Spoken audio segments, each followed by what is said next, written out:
There was a man who noticed the distance growing. She wasn't warm anymore. She wasn't angry either, just cold. And he told himself it was just a phase, that he had figured it out, that he just needed more time to fix things on his own. He didn't talk to anyone, didn't ask for help. He just kept coasting, hoping it would work itself out. But then one morning, she said she was done. She already had the paperwork, already had a plan. And all he could say was, I didn't think we were there yet. But the truth, she had left months ago. He just hadn't noticed. If you're listening to this and you think you still have time, you might be exactly where he was. And if that's the case, you don't need to win her back. You need to win yourself back. Okay. That's why I wrote Forget That Bitch, a red pill guide to breakups. It's not to patch up a sinking ship, but to help you climb out of the wreckage and rebuild. The paperback, hardcover, and Audible versions drop Friday, but you can pre-order the Kindle edition now. The link's in the chat. It's also in the description. Don't wait. Don't wait like he did. All right. That being said, let's get on with this list, guys. She's suggesting you see a therapist alone. My ex-wife, she wanted me at the end. She had already filed at this point, but she wanted me to see anger or go see a therapist about my anger problems, my anger management. Any of you guys ever had your wife say something like that to you? That you have anger problems and you need to fix that. She wants you to look like the problem on paper while she gets sympathy points. Now she did this at mediation. She said at mediation she would agree to some kind of term if I agreed to do anger management. Right, go to a therapist for anger management. The thing was that pissed me off. The thing was, like, in hindsight, she wasn't wrong. She wasn't wrong. I didn't have strong mental frame in that marriage. And I did have anger problems. She wasn't wrong. If your wife's telling you this, she probably has a point, brother. Now, you don't necessarily have to see a therapist, okay? You can work with a coach. You could read all my books, talk about rewiring your mental frame so you're not so reactive, you're more responsive, okay? Just listen to my books 10 to 15 times, okay? That will work on that sort of thing with you if that's a problem for you.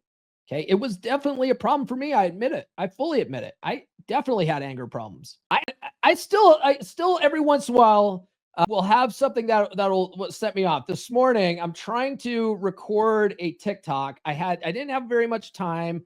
I had a lot of stuff going on before the podcast. I was trying to juggle and I'm trying to record this. My cat is sitting over here on the windowsill and she's scratching and she's got a little bell. So she's like, and I'm like, are you done yet? And she's just doing it for a full minute. And I'm like, God damn it. So she finally stops. I go to record like 2 more sentences and then she starts up again. I'm like, God damn it. You're out of here.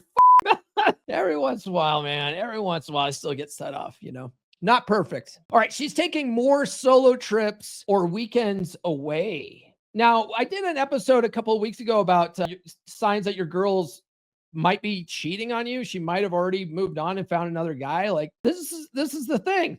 Right? She's acting single now. Girls trip, personal reset. What it really means is she's doing a test run for a single life. She's going out to see if she still got it, right? Oh, can I still attract these men? And then when she finds out, yeah, I can, because if your wife hasn't completely let herself go, she probably can. She could probably attract a pretty good looking dude. My ex-wife, when we got divorced, she was still good looking. She is not now.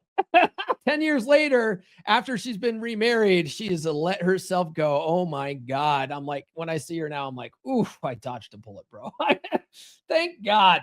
Thank God. Now I'm dating a girl that's 9 years younger and she's a fitness competitor. You know what I'm talking about. Hey, what's up, nurse chick? What's going on, girl?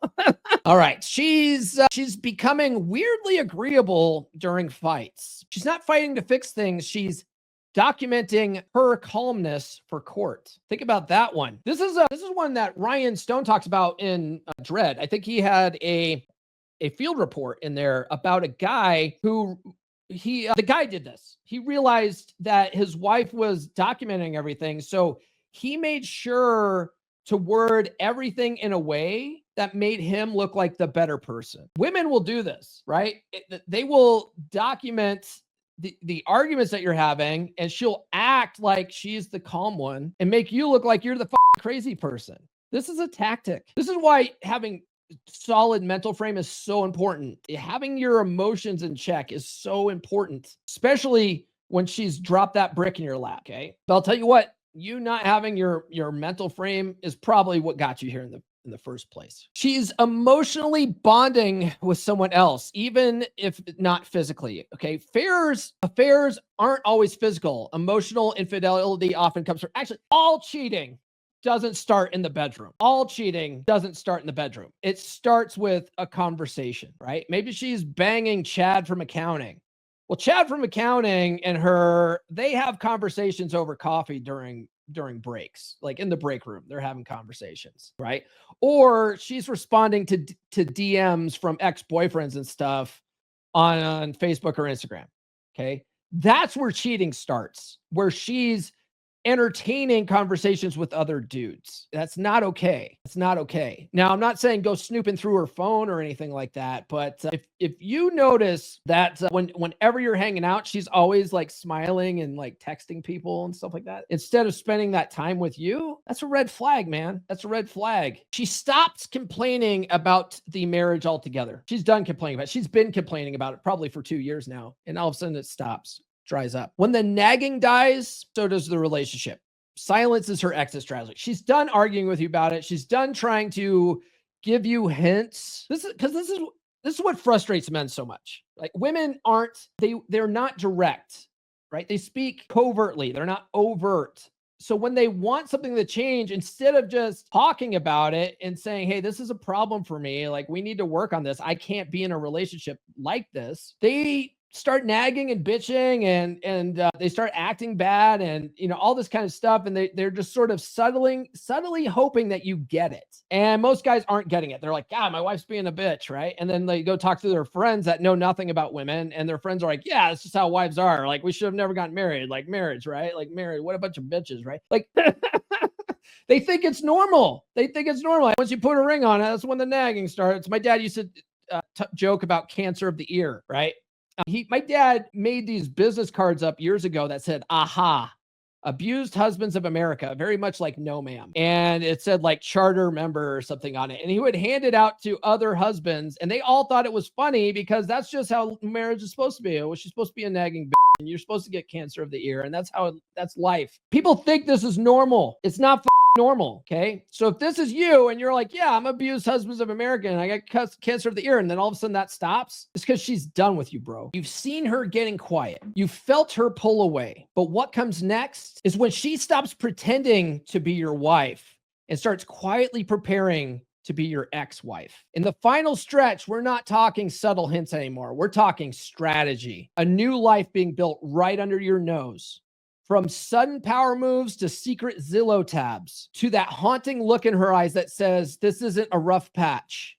It's a countdown. We're breaking down the final 10 signs after this. And trust me, if you've seen sign number 17, you're already on borrowed time, brother. All right. But in the meantime, a good place to start working on this, if you haven't joined already, is the Wolf Pack. And let me ask you a question. Who's ready to run with the wolves, brother? Bear Club? Not anymore. You don't need logs, lies. No stuff. Step inside the pack. We don't fall, we attack.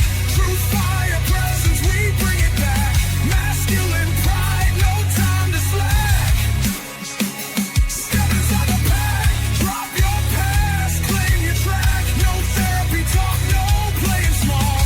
We sharpen blades, we take it all.